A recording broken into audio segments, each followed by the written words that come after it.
I'm John Wilson. Welcome to Owned and Operated. Twice a week, we talk about home service businesses. And if you're a home service entrepreneur, then this is going to be the show for you. We talk about our own business in residential plumbing, HVAC, and electric. And we also talk about business models that we just find interesting. Let's get into it. This episode is sponsored by Home Service Engine. So this is a company that I would highly recommend if you are thinking about getting onto Service Titan, or if you're like me and you have to rebuild your Service Titan every few months because you set it up incorrectly. So this is my go-to team for any Service Titan needs, and I really wish I had them from the start. Give them a call today and start utilizing Service Titan to its fullest potential. Today on Owned and Operated, Jack and I talk about using AI in your home service business. So how we think about using it, where we think it could go in the coming year, and all the different opportunities we see. It's a fun episode. It's an interesting one. So thanks for tuning in. Welcome back to Owned and Operated. Welcome back.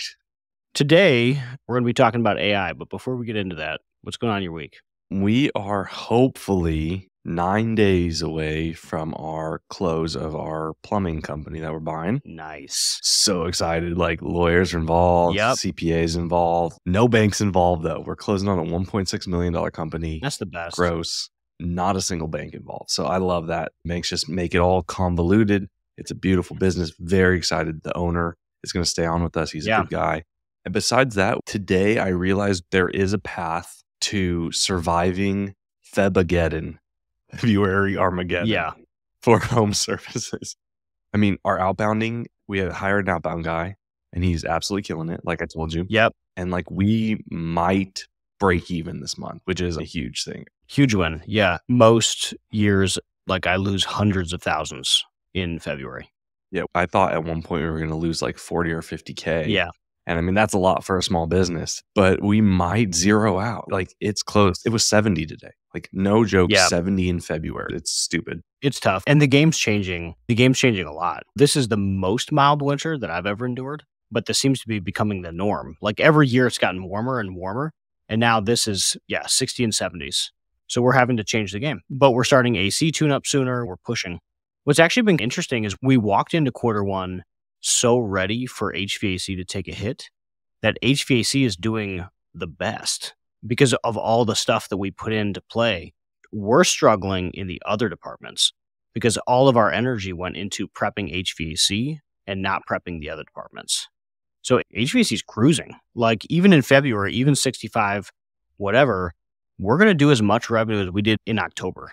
That's amazing. That's insane. But like, electrical is down 30%. So stuff to clean up next February. And that's the downside, is you only get one shot at this a year. So like, our big shot this year was we have to do HVAC better. And now we know 12 months later, okay, we have to do these, now we have to do plumbing and electric better. Everything better. Everything better. Yeah. But outbounding works. All right. So topic for the day is going to be how we use AI in our business. Yeah. I love it. I know it's a buzzword right now, but it is inevitable that AI will eventually change parts and pieces of the home service industry. There's just no way around it. Or like big chunks. OpenAI released that they are starting to work on agents. There's a lot of companies that are starting to work on the voice command and like voice ordering. Mm-hmm. So really, we're going to see the biggest impact, I think, in the next 12 months is inside call center. So we're watching that one pretty closely. But we have a bunch of other stuff where we are actually using it for. You are actually using it for, and then we can go into the theoretical, because the theoretical is hard because there's just so much that it could potentially do. Yeah. And I hear you say that thing about a call center, and I just got off the phone with like an AI phone recorder, or like answering the phone, whatever. And I hated it. I was yelling at the thing like, talk to a representative. Yeah. It's like, I understand that you would like to talk to a representative. Yes.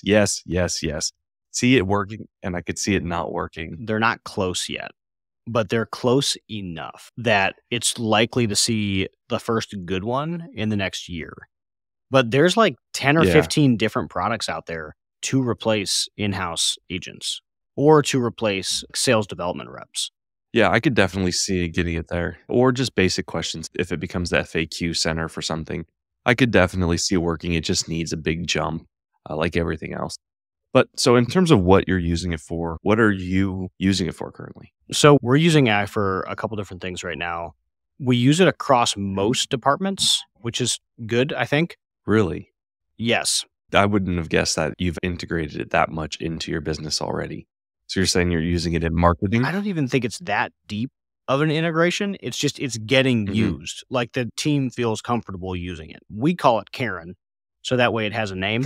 So like, hey, I'm gonna go talk to Karen real quick, or Karen just whipped this up, or so we've assigned a name to it. Yeah. But we use it a ton in marketing. Now we have used it for images. We do that a lot. We use AI images for like Facebook or socials or whatever. We've used them for some postcards, which have been like mixed success.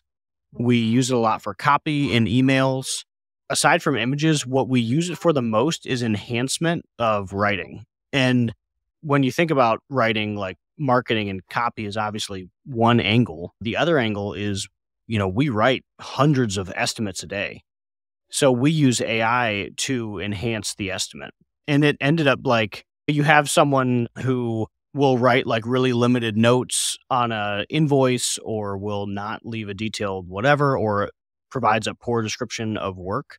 And we use AI to basically enhance it to help either the customer understand what's about to happen or what did happen and help sell projects. So that's a daily use of AI in our business right now.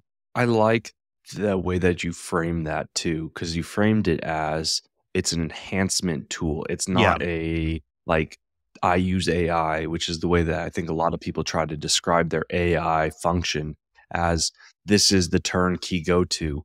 But the reality of the situation is we do the same thing, is we write it with AI, our marketing material, then we have someone go through it and piece chunk it out, see what's good, see what's not, rewrite it with that AI, send it back through, and then rework it again and then send it. So there's generally like 2 iterations of somebody still sitting there reading and modifying before that goes out. It's a great tool for marketing though, in that sense. Yeah. I mean, we've integrated it pretty deep inside marketing. So all of our emails, all of our websites, all of our copy, communication, basically everything gets enhanced through AI in some capacity. We also use it to respond to Google reviews. Like we set up a webhook to respond to Google reviews, so it takes less Yep. bandwidth. We get 100 something a week, so that's a lot of volume.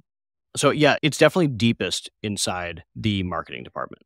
And then the other departments basically have like, okay, here's how we use it. So like call center, the big thing with call centers, we're getting ready to create like a question and answer using our SOPs and our processes. So we're going to be dumping all of our data in like what's good, what's bad, and then we're going to turn it into a question and answer module. So instead of asking a manager a question, you can go to this automation on Slack and you can ask OpenAI the question and it pulls it from either our SOPs or our scripts or whatever it is for that question.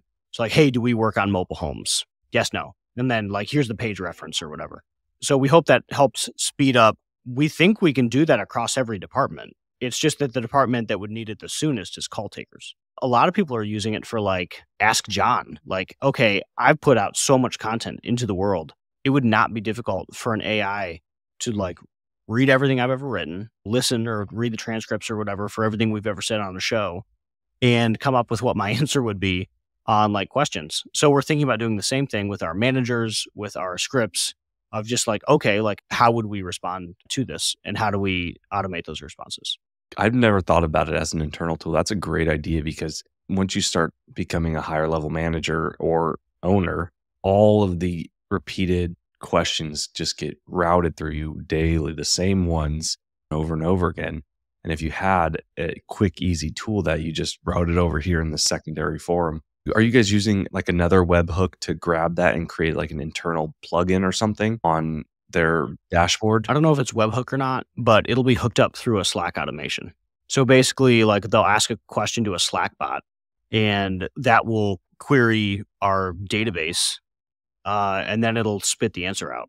So that's how it's supposed to work. This is the cool part about running a big business is you guys get to do lots of fun stuff. Like that to me is incredibly fun. I think it's interesting. The fun thing about AI in general is like there's a lot of very easy use case that will just enhance people's jobs. In our industry, it's not likely to replace many jobs. Yeah. Maybe when agents become a thing, maybe, but I feel like we're like a while away from that. Whereas like I do know a lot of people being displaced by AI, or industries being displaced by AI. We're not in it, but it definitely will make us better by giving faster answers. So you don't have to control F your way through a 50-page CSR script with answers to your questions, which is how it currently works, or makes marketing material faster to produce. The fun thing about it is once you drop it into a team, because like I think most people, if you're not using it in some capacity, you're like, how am I supposed to use this tool? Like, how does it make sense? I'm a plumber or whatever. But once you drop it into each team, they start coming up with their own things to use it for. Like marketing, we used it originally to help write copy for websites. And then like a month later, they've integrated it into like a bunch of their daily tasks, a ridiculous amount. And they just did that on their own because they're like, oh my gosh, like I'm doing this thing and this can do it 10 times faster and I can just edit whatever it spits out. So I think that's the cool thing is like once people see an actual application for it inside their business, they just run. They run with it, which is awesome. If you like what we talk about on our social media, on Twitter, on this podcast, then you should be signed up for our newsletter. Go to ownedandoperated.com, where every Friday we break down our business, we break down insights, things we're learning, things we're working on, and it's good stuff. Check it out, ownedandoperated.com. So marketing's definitely the easy one. Yep. Internal's a cool one I've never thought about. I think that would be really neat. Extremely helpful too, and time saving. Anywhere else? Prepping to use it for like robot scripts. So somebody messages in, they email in, they respond to TikTok, they respond to Facebook. Basically, any inbound script is going to turn into an AI chatbot that will allow a direct schedule into Service Titan using Schedule Engine. That's what I was wondering. So that's going to become a big one. Non-voice. So we feel like this one we can handle pretty well. That's one of the sort of bigger ones that we see coming up. Yeah, I can definitely see that one too. That was where I was leading that question. I think that's where the big opportunity is, being able to auto schedule through non-voice. Yeah. It's ever moving and we're watching it. And our team, it's so ingrained in our daily that like when something new drops, we start using it. The big thing now, which has been really interesting, is we're using it inside accounting to analyze data. And we're only a few days into that. So I don't like have great, like it worked or it didn't. But, you know, we're dropping like 5,000 line item spreadsheets in there to help us analyze like cash movement or average payrolls or whatever. We're basically using it, we're attempting to use it at the moment to automate a 13-week cash flow forecast based off of cash basis accounting. So we just drop our bank transactions in there. So it should be able to create a rolling 13-week for us, which I have no idea if it'll do it or not, but like it seems to be doing it. Do you have any worry on those? Because I've heard that they will start making things up occasionally when it doesn't have an answer. So I definitely worry about that. But great use case, just analyzing raw data. Why not? 5,000 line items. Or like, can I dump every single invoice and like, can we use this tool to analyze dispatching for profits better? Or can we use it to understand our customer base better? Like if I have this job type in this zip code, our closing rate's higher using this tech or something like that. So we want to use it more for data than we're currently using it. And I think that's going to become a pretty big use case. It's just understanding the business more. Yeah, I'd love to see the use case as a, and now we're getting into the potential realm, but I could see a route that they could create a tool that does job costing, right? Just job costs and everything. You just drop invoices, you upload your Ferguson or whatever your big supplier invoice list for the month is.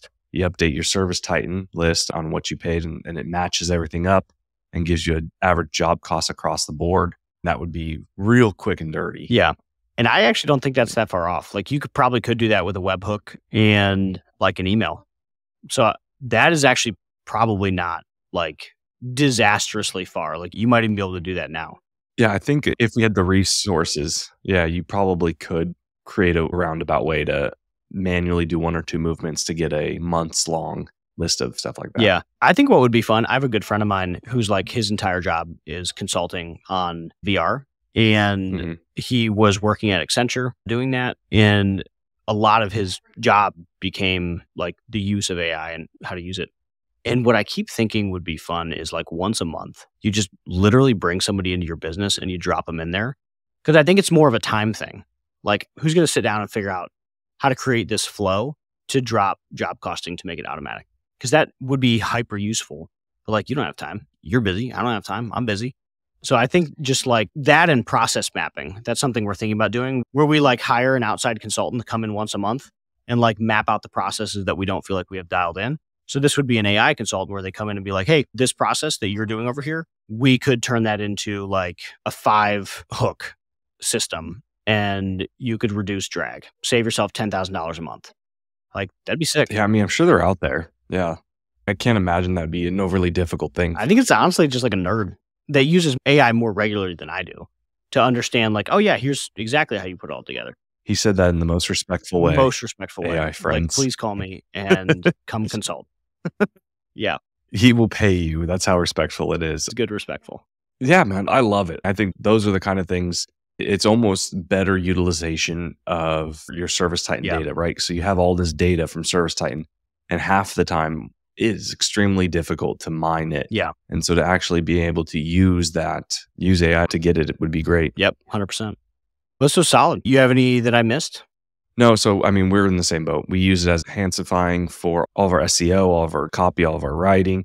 We are using it for invoices. We're using it for writing customers back, writing back reviews, commenting on reviews, things like that. It's across the board, the things that are just the most readily out there.